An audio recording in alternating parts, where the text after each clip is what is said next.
In 1936, a creature that was spotted that resembled a werewolf, and the stories still continue to this day of what has become known as the Beast of Bray Road. I'm your host, Tonya Kitsune, and this is The Bizarre Ones.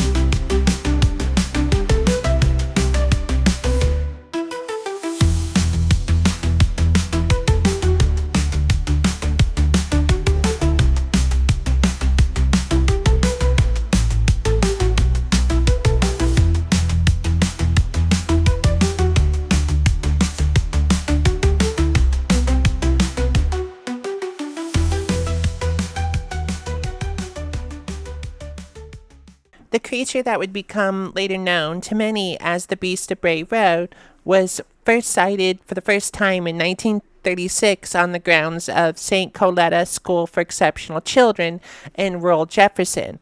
At the time, a night watchman witnessed it digging on an Indian burial mound located on the property. It was sighted 2 times during this period.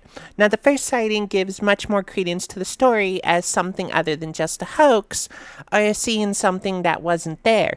This obviously was not a case of pareidolia. The man was a night watchman on or guard, whatever you'd like to call it. He obviously wasn't someone that would joke around about these kind of things. The Beast of Bray Road is also known as man wolf, bear wolf, and indigenous dogman. The indigenous dogman name makes sense because of where the night watchman had first spotted the creature. He had spotted it digging on an Indian burial ground, hence the name. So there's a huge possibility it could be connected to the indigenous people of the area. Perhaps that particular tribe's own version of the Wendigo or even a skinwalker. It could even be for America, the story of the werewolf begins for the United States, right? This creature is said to have been around 6 feet tall with gray and brown fur. Its face is said to resemble a wolf's with shiny yellow eyes and pointed ears. Its body, though furry, looks like a muscular man, hence why some people refer to it as perhaps a werewolf, right? This creature is said to run and walk on all 4 legs or just its hind legs, and has been spied on sitting on hunches and kneeling like a man. There are people who think it might be Bray Road's version of Bigfoot, like what we described in the previous podcast episode. This being another species of Bigfoot is a huge possibility. There are others that believe it is a werewolf, which is a possibility and could be really that, as I mentioned earlier. Whatever the Bray Road beast is, we do know that it's been sighted in Wisconsin since 1936 on a rural road outside Elkhorn. It still gets spotted to this day, like right now in 2026. So it's not something that was once spotted and never spotted again. Like the Bigfoot, Yeti, Abominable Snowman, or even the Holly Him, it still gets spotted. Though Lacrosse might say there's more evidence of the Bray Beast. Yes, Kai and I will be talking about this creature. Say hello, Kai. Hello, Kai. Don't be a smartass, Kai. No one likes a smartass. I don't know. As a friend, you seem to like me, and my wife obviously loves me, or she wouldn't be married to me. But yes, there's more evidence and documentation of this creature than there is of Bigfoot or the Holly Him. This one, like the Jersey Devil, I'm sure exists. But yes, I would agree with the statement that you said of earlier. That's what I thought. We'll come back to Kai in a bit. In the 1980s, the decade Kai and I were born in, there were several alleged witnesses that reported the beast. They claimed the Bray Beast had made contact with their vehicles, leaving long scratch marks on the doors and trunks of their vehicles. Some had even taken photographic evidence of the scratches as well. Recent sightings from the 80s and 90s placed the creature sightings in Racine, Walworth, and Jefferson counties. So not to interrupt, but that part there makes the creature more believable because the photographic evidence that I've seen online doesn't at all look like the photographic evidence of the unbelievable Bigfoot. Anyways, continue. Sorry, I didn't mean to interrupt. Oh, you're fine, Kai. But like you said, the photographic evidence, the documented footprints, and the research does seem more solid when it comes to the Bray Beast. Seems like people who investigate the creature pulled out all the stops. They weren't going to be caught with their pants down like others who investigated other cryptid creatures. The reason it carries the name the Beast of Bray Road is one of the earliest stories of the creature entails a woman hitting a creature matching the description on Bray Road. Ever since then, the creature's been named the Beast of Bray Road. Sorry to interrupt again. Do you mind if I do? Of course not, Kai. You are my co-host for this episode, so feel free. The witness that Tonya was talking about claimed upon exiting her vehicle to determine that what she had hit, a large wolf-like creature with red eyes, chased her in the back into a car, leaving claw marks in the rear passenger door. Other sightings have been reported during daylight hours, not just night, with several witnesses stating they observed an unusual large wolf creature running on all fours through cornfields. One stated that the creature was in pursuit of a deer. Exactly. On Bray Road, many people have claimed that they have found mutilated corpses of animals. Farmers have found their cattle half-eaten or even mutilated all around on Bray Road. The animal corpses have all certain organs removed and some even eaten. What organs have been removed, the stories never specify for some reason. I couldn't find, me and Kai looked it up all over and we couldn't find exactly why they didn't specify. Witnesses on numerous occasions reported an unusually large wolf-like creature eating animals which had been hit by a car on the side of the road, stuff like that. The creature reportedly runs into the woods as the eyewitnesses approach it in their vehicle. As recent as of February 2018 and July 2020, alleged witnesses reported observing a large hair-covered upright creature in the Spring Prairie and Lyons area, both in Walworth County. Witnesses and experts have said that the Beast of Bray Road has never attacked anyone, but some witnesses do claim it has acted aggressively, running at them, jumping on their vehicles. With all the witnesses claiming to have seen this cryptid, there is more evidence to support the existence of this creature than any other werewolf-like cryptid. The Bray Road Beast has been in the media regularly since the first sightings were publicized and even had a low-budget movie based on its legend. Kai, would you like to talk about some of the eyewitness testimony of the Bray Beast? Oh, definitely. Do you want me to go first or for you? Exactly. Oh, you go ahead. Okay, so for the story told by Lake Geneva resident Ron Rice, a date is not really told, but he does claim it was in March of 2020. So, only about 6 years ago, that's it? Yes, exactly. So, apparently, Ron was traveling to the town of Lyons. I may be pronouncing that wrong, but he was trying to deliver a load of fertilizer to some farm off Highway 36. This is a job he performs on a regular basis, so he probably knows most of the creatures in the area. He's seen a lot of crazy things. He's a truck driver, right?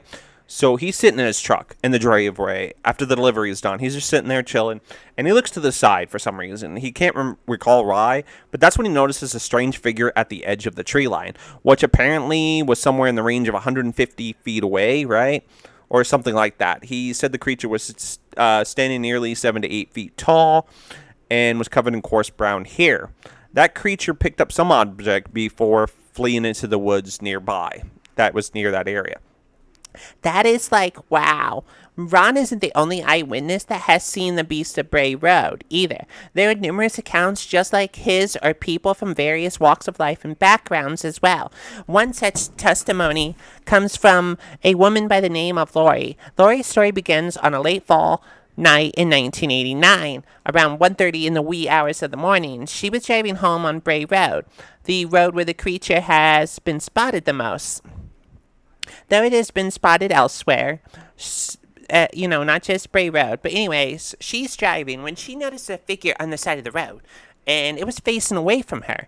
But she could see the pointed ears. She kept driving, but she was able to see the front of the figure as well. She describes the creature with dark brownish gray fur. She says it was kneeling, and she could see its large claws. She was sure it was doing something with roadkill. She believes that the animal was the size of an average human, though, which is a little different with the other stories, right? But she does claim it had glowing eyes as the headlights of the car shined on it. She also says the creature was not scared and watched her as she pulled off, like it was watching her. Now that is terrifying if you think about it. Like the creature was watching her as she pulled away. Like, good thing it didn't follow her home. Now, this one, right, happened on October 31st, 1991, aka Halloween 1991. So, talk about spooky. Doris was driving home, and it was smoggy, right? Smog, not really good weather. She was on the road, and they at the road at the time was called Sittler Road. It's now known as Hospital Road. She felt the tire lift off the ground, like literally off the ground. She drove for like 50 feet until she pulled over to check the ground. And she thought, it was the tires, right? Because, of course. And she was thinking that she had hit a small animal and it got stuck or something. So Doris gets out of her car to investigate. So she's walking towards the rear of her car and she sees the creature running right at her. Like running right at her, right? And she says it was big and its chest was really hairy. She doesn't remember much, but it was loud. She obviously got out of Dodge and didn't look back ever. Oh, that is scary, Kai. Like, wow. I would have peeled out of there as well. And on Halloween as well, someone contact Robert Stack. Well, not now, but like back then in 1991, it would have been perfect to call Unsolved Mysteries for that encounter. Did they ever have this creature on Unsolved Mysteries? I'm not sure. I'm currently on a rewatch of the show. I'm like only on season two. I think no. I might still be on season one, but so I'm currently rewatching the show. So I will have to let you know personally. I just Googled it, and surprisingly, no. Huh. I guess it was even too much for Robert Stack. It might have been. So I got two more stories of eyewitness counts of the beast on Bray Road. You ready? Yeah, sure. I'm definitely ready. So the first was in December of 1990, where a woman named Heather had an encounter with the creature, right? Karen, Heather's mom, also remembers that day as well. So Karen says that Heather came home scared, saying she saw what looked like a dog until it stood up. Heather and friends were sledding. Dusk rolls around and they see this large dog-type creature. The creature, they say, had silver-colored fur with brown patches with, a face similar to a coyote. Heather recalls the creature looked at her and her friends, so they slowly back away because they're not wanting to turn their backs on this creature. They run. They run like hell, right? This creature starts chasing them. They get halfway back to the house before it finally stopped and went into the nearby cornfield. Russell Guest, one of the friends, confirms the story exactly how Heather recalls the story. He's like, yeah, that's definitely how it happened. Whoa, that's intense.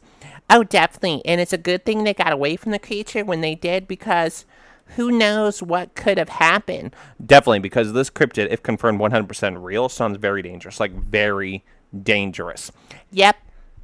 So, the next is Tom and his friend Chris Maxfield. So, Tom and his friend Chris Maxwell from Illinois had gone to a wedding reception in Genesee Depot in August 1992.